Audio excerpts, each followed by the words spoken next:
ఇండియాలోనే #1 varicose veins hospital Avis vascular centre. నమస్తే రమ్మగారు. నమస్తే జయ. రమ్మగారు, దేవాలయ దర్శనాలకి వెళ్ళేటప్పుడు ప్రత్యేకించి కొన్ని నియమాలన్నా పాటిస్తాం కదండి. ఎలాంటి నియమాలు పాటించాలి? నాకు కొన్ని తెలుసు, కానీ మీరు చెప్పండి. అంటే అసలు ఎలాంటి నియమాలు, ముఖ్యంగా అందరూ పాటించాల్సిన నియమాలు ఏంటి?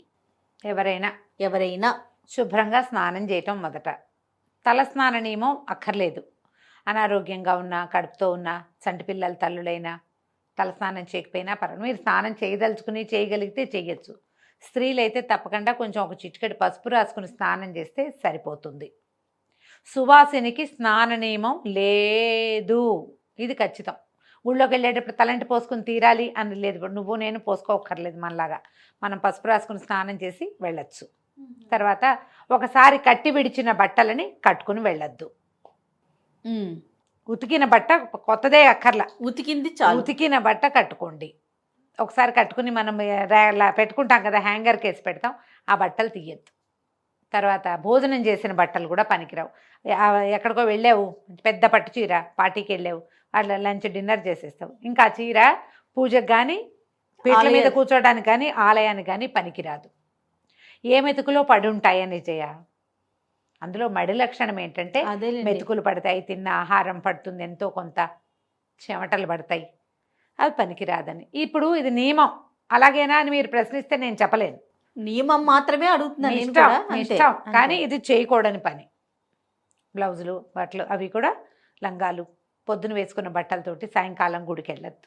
బట్టలు మార్చుకోండి, కాళ్ళు చేతులు మొహం శుభ్రంగా కడుక్కొని బట్టలు అన్నీ మార్చుకుని ఇన్నర్స్తో సహా మంచి బట్టలు, ఉతికిన బట్టలు కట్టుకుని, కొత్త బట్టలు, ఉతికిన బట్టలు, పాత బట్ట అయినా పర్వాలేదు, ఉతికిందైతే చాలు. మంచి శుభ్రమైన బట్టలు వేసుకోవటం, చక్కగా బొట్టు ధరించటము, చెవులకి చేతులకి, స్త్రీలైతే ఆభరణాలు, కాళ్ళకి పట్టీలు అలవాట్లేదు పర్వాలా, స్త్రీ పెళ్ళైన వాళ్ళైతే మట్టెలు ఉంచుకోండి. చేతులకి ఆభరణాలు, చెవుకి ఏదైనా బోసిగా లేకుండా.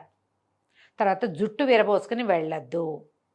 వాళ్ళు ఎవరో వెళ్తారు అని చెప్పకండి. ఇప్పుడు వాళ్ళ పద్ధతి అది, మన ప్రాంతపాచారం అది కాదు. జుట్టు విరబోసుకోవద్దు. ఇక్కడ క్లిప్పు పెట్టి ఇది మొత్తం కిందకు వదులుతప్పుడు నువ్వు పెట్టుకుంటావు కదా, ఇలాంటప్పుడు ఓకే. గుడికి వెళ్ళేటప్పుడు జుట్టు దగ్గరికి కట్టుకోండి. ఎందుకో చెప్తా మీకు, అది పాయింట్ చెప్పాలి కదా మనం. జనరల్గా పూజ ఏదైనా దేవాలయ దర్శనం చేసేటప్పుడు ఈ జుట్టు కొసలు విడిచి ఉండకూడదు, ముడేసుకోవాలని చెప్తారు. ఈ కాలం అది కాదమ్మా. జుట్టు ముడేసుకోవాలంటే ప్రతి చిన్న పిల్ల పేద పిల్లల్ని ఎక్కడ ముడేయిస్తాం మనము? ముళ్ళే ఇచ్చి అంత జుట్టు కూడా ఉండట్లేదు. లేదు, ఇప్పుడు జడేసుకోవచ్చు, జడేసుకోరు. మీరు జుట్టు విరబోసుకునే ఉంటారు. ఒక రబ్బర్ బ్యాండ్, ఒక బ్యాండ్ పెట్టుకుని జుట్టు అంతా సంస్కృతంగా ఉంచుకోండి. అసంస్కృత కేశపాసాలతోటి పీటల మీద కూర్చోకూడదు, దేవాలయ దర్శనం చేయకూడదు. దానికి ఒక విధానం ఏంటంటే, ఇప్పుడు నీ జుట్టు ఇలా వచ్చింది, నువ్వు ఇలా అంటావు, ఈ చేయి వెళ్తుంది. ఈ చేతులు కడుక్కుంటావా నువ్వు? ఈ చేతితోటే నువ్వు దండం పెడతావు, పువ్వులు తీసుకుంటావు, మంత్రపుష్పం చెప్తే ఆ పువ్వులు ఇస్తారు నీ చేతికి, తీర్థం నువ్వు అదే చేతితో పుచ్చుకుంటావు. జుట్టు మీద చేయేస్తే చేయి కడుక్కోవాలి, ఇది సిద్ధాంతం. తర్వాత నువ్వు ఇలా 100 సార్లు అన్నాక 4 వెంట్రుక, ఒక్క వెంట్రుకైనా రాలకుండా ఉంటుందా నీ జుట్టు? అసలు జుట్టు రాలని వాళ్ళు ఉన్నారమ్మా లోకంలో ఇప్పుడు? అసలు మరి లేరు. ఈ తలలో చేతులు పెట్టి ఇలా తల కదుపుతూ ఆ చేతితోటి నువ్వు నమస్కారం చేసిన పచ్చిపాపాలు చుట్టుకుంటాయి నీకు, అది పనికిరాదు. డబ్బులు తీసి వేయటానికి కానీ, తీర్థం పుచ్చుకోవటానికి కానీ, నమస్కారం చేసి శఠారికి తీసుకోవటానికి కానీ దేనికి పనికిరాదు అది. తల ముట్టుకోకుండా ఉండాలంటే ఏం చేయాలి? తల కట్టుకోవాలి కదా, దగ్గరికి పెట్టి క్లిప్ పెట్టుకోండి. మీకు ఎంత బారెడు జుట్టున్నా సరే, ఇంతే ఉంది నాలాగా, లేదా తెగబారెడు ఉన్నాయి కురులు, అప్పుడు కూడా క్లిప్ పెట్టుకోండి. బయటకు వచ్చాక క్లిప్ తీసేద్దురు కానీ, పోనీ మీ ఫ్యాషన్కి సరిపోదు అనుకుంటే. ఈ దేవాలయంలో చూస్తాం జయ, వాళ్ళు వంగి దీపం ముట్టిస్తారు, ఈ మొత్తం ఈ నిరుపైన కేశపాసాలు వచ్చి ఆ దీపం మీద పడతాయి. అయ్యగారికి దండం పెడతారు, జుట్టు కూడా ముట్టుకుంటుంది ఆయన పాదాలని. మీరు ఆలోచించుకోండి అమ్మా, ఎవరికి వాళ్ళు. ఒకళ్ళని అంటాం కాదు, గుళ్ళల్లో చూసే చెప్తున్నా ఈ మాట. పీటల మీద కూర్చున్నప్పుడు జుట్టు కట్టుకోకుండా కూర్చుంటాం, ఎంతసేపు జుట్టు సవరించుకుంటూ ఉంటారు. ఆ జుట్టు అటు ఇటు వెళ్ళిపోయింది మనకే తెలుస్తుంటుంది, మన జుట్టు మనం సవరించుకుంటూ ఉంటారు. అలా పనికిరాదమ్మా, అది చెయ్యొద్దు. కనీసం ఇది ఇంత మాత్రం చేయండి. విభూది, ఆడపిల్లలైనా మగపిల్లలైనా తిలకధారణ చేసి దేవాలయంలోకి వెళ్తే మంచిది. ఓ పండ్లు, తమలపాకులు, తర్వాత కొబ్బరికాయలు, పువ్వులు, తులసి దళాలు, మారేడు దళాలు, ఏవి శక్తి ఉంటే అవి పట్టుకెళ్ళండి. ఏవి శక్తి లేదు, కుదరలేదు, మనం ఎక్కడికో వెళ్తూ దేవాలయానికి వెళ్ళాము, చెప్పులు విడిచేయండి, శుభ్రంగా కాళ్ళు కడుక్కోండి, చేతులు కూడా కడుక్కోండి. కాళ్ళు చేతులు కడుక్కోవటం, కాసిన ఒక చుక్క నీళ్ళు తీసుకుని నెత్తి మీద చల్లుకుంటే అపవిత్ర పవిత్రవా శ్లోకం చెప్పుకోగలిగితే అపవిత్ర పవిత్రోవా సర్వావస్థాంగతోపివా యస్మరేత్ పుండరీకాక్షం సబాహ్యాభ్యంతర శుచి. ఇదే శ్లోకం. నువ్వు పవిత్రుడివైనా అపవిత్రుడివైనా సరే, నువ్వు పుండరీకాక్ష నామధేయం చెప్పుకున్న వాడికి బాహ్యము అభ్యంతరము కూడా, బయట లోపల కూడా శుచి అవుతాడు. ఎలాంటి అవస్థల్లో ఉన్న వాళ్ళైనా సరే ఇది చెయ్యొచ్చు. ఓకే. ఎవరింటికో వెళ్ళాం, భోజనం చేసేసాం, లేకపోతే ఇంకోటి ఏదో రకరకాల చోట్ల తిరిగి వచ్చాం, దేవాలయం కనపడింది, వెళ్దాం అనిపించింది, లోపలికి వెళ్ళాం, నీళ్ళు చల్లుకోండి. నేను నా పరిస్థితి ఇది స్వామి, నన్ను క్షమించు అన్నది ఒక పాయింట్ లోపల రావాలి నీకు. ఇది అందుకు ఇది చెప్పేది. తర్వాత వెళ్ళండి, ధ్వజస్తంభంతో సహా ఒక 3 ప్రదక్షిణలు చేయండి.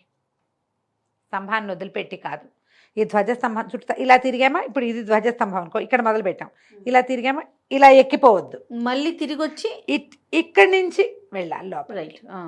ఇది జ్ఞాపకం పెట్టుకోండి. ఈ ధ్వజస్తంభానికి స్వామికి మధ్యలో కానీ ఇట్లా నడవద్దు, ఇలా వెళ్ళండి. 3 ప్రదక్షిణలు చేయండి. స్థిమితం లేదు, మనసుకి ఏదో ఇబ్బందిగా బాధగా ఉంది, పక్కన ఒక వినాయకుడు రావి చెట్టు కింద కూర్చున్నాడు, ఓ 11 ప్రదక్షిణాలు చేయండి. ఓ ఆంజనేయ స్వామి ఉన్నాడు, దాసాంజనేయుడో వీరాంజనేయుడో అభయాంజనేయుడో ఉన్నాడు, ఆయన కూడా ఒక 11 ప్రదక్షిణాలు చేయండి. దేవాలయంలో ఉన్నప్పుడు ఇతరులని పరిశీలించే పని పెట్టుకోవద్దు. ఎవరో పలకరిస్తారు తెలిసిన వాడు, హలో అంతే. ఏదైనా ఒక్క నామధేయం తీసుకోండి, రామనామం తీసుకోండి, కృష్ణనామధేయం తీసుకోండి, స్వామివారి నామాలు ఏవైనా సరే, అమ్మవారైతే శ్రీమాత్రే నమః చెప్పుకోండి, ఓం లలితాయే నమః చెప్పుకోండి. ఏదో ఒకటి స్తోత్రాలు ఏవో నోటికొచ్చు బాగా చదివేసుకుంటారు మీరు, చక్కగా స్తోత్రం చదువుకుంటూ చేయండి. దబదబా పరిగెడుతూ మనుషుల్ని తోసుకుంటూ వెళ్ళొద్దు, నిదానంగా చక్కగా ప్రదక్షిణ చేయండి. వెళ్తే మనం ఏంటంటే దేవాలయం చుట్టూతా ఉన్నటువంటి ఆ శక్తి వలయంలోకి నిదానంగా ప్రవేశిస్తాం. మనం ఆ శక్తి మనతో పాటు నడుస్తుంది. ఆ వలయంలోకి వెళ్ళటం వల్ల మానసికమైన ప్రశాంతత, గ్రహదోషాలు ఏమైనా చాలా పెద్ద పెద్ద ఇబ్బందులు ఉంటే కొంచెం తగ్గుముఖం పడతాయి. అదేదో తీరిపోవడానికి నువ్వు ఇక్కడ పరిగెత్తకూడదు, ప్రదక్షిణ తాపీగా చేయాలి, నిదానంగా చేయండి. ఏమైనా నామాలు చెప్పుకోండి, లోపలికి వెళ్ళండి. గంట కనుక ఓపెన్ చేసి ఉంటే 1 గంట కొట్టడం, గంటానాదం చేయటం, నమస్కారం చేసుకోవటం. లోపల ఇంకా క్షేత్రపాలకుడు ఉన్నాడు, బయట అమ్మవారి సన్నిధులు విడిగా ఉన్నాయి, అన్ని చోట్ల ఒక నమస్కారం చేసుకోండి.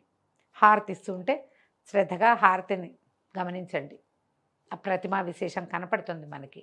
తీర్థం తీసుకోండి, తర్వాత శఠారు తీసుకోండి, ఏదైనా దక్షిణ మీ శక్తి కలిగింది సమర్పించండి. గుళ్ళో లోపల అయ్యవారి కాళ్ళకి దండం పెట్టబోకండి. కరెక్ట్గా అర్థమైంది కదా నీకు? అవును. దేవాలయం లోపల అయ్యగారికి దండం పెట్టద్దు, దేవాలయంలో దండం పెట్టవలసింది స్వామికే. మీరు అయ్యగారికి ఏమైనా ఇవ్వదలుచుకుంటే చేతిలో పెట్టి నమస్కారం చేసుకోండి. పాద నమస్కారాలు చేయకూడదు, అసలు చేతులే జోడించకూడదు అయ్యవారికి. చేతిలో పెట్టాం, ఈ ధ్వజస్తంభం యువతలకు వచ్చాక వాళ్ళు రారు, మనం అక్కడే ఏదో ఇవ్వదలుచుకున్నాము, యువతలకు చేతిలో పెట్టి దండం పెట్టే సరిపోతుంది. స్వామికి వాళ్ళకి కలిపి పాద నమస్కారాలు చేయబోకండి. గుళ్ళో నాబోటి వాళ్ళు ఎవరైనా అక్కయ్యలు కనపడితే నమస్కారం అండి అనకండి. మేము ఏదైనా రామార్పణం కృష్ణార్పణం అన్నాం అనుకో, దానికి కోపం తెచ్చుకోకండి. ఏమిటి మీలకు దండం పెడితే రామార్పణం అన్నారు అని అనుకోకండి. మీతో పాటు మాకు కూడా పాపం చుట్టుకోకుండా మేము ఆ మాట అనుకుంటూ ఉంటాం. ఎందుకు వచ్చింది పాపం, దండం పెట్టద్దంటే వాళ్ళకి కష్టంగా ఉంటుంది.